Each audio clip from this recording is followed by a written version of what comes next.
Network তৈরি করা হয়েছে, সেটা রানা চ্যাটার্জি নেতৃত্বে করা হয়েছে।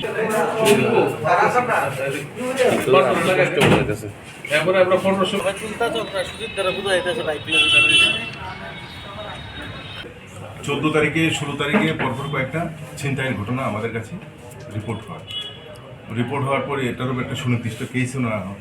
তো এবং প্লেন ক্লথে থানার অফিসার এবং স্টাফ দিয়ে একটা টিম তৈরি করা হয়। কিছু সিসি ফুটেজ আমরা পেয়েছিলাম, যেগুলি থেকে আমাদের কিছু হেল্প হয়েছে।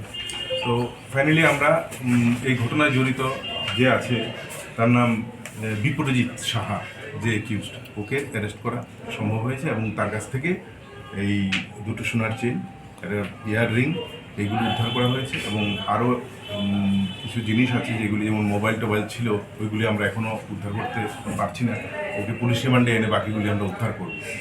তবে ঘটনা হচ্ছে, প্রথম যেটা বিশেষ করে উল্লেখযোগ্য সেটা হচ্ছে 14 তারিখে যেটা করেছে আর কি, যেটা ওই রঞ্জিতা চক্রবর্তী নামে একজন মহিলা, ওনার হাজব্যান্ড রাজীব শর্মা, ওনার মিসেস এই তরুণ সংঘ থেকে ঐনিক ক্লাবের দিকে যাওয়ার পথে বাইক নিয়ে এসে, পালসার বাইক নিয়ে এসে ওনাকে আটকে ওনার গলার চেন ছিনিয়ে নিয়ে যায়।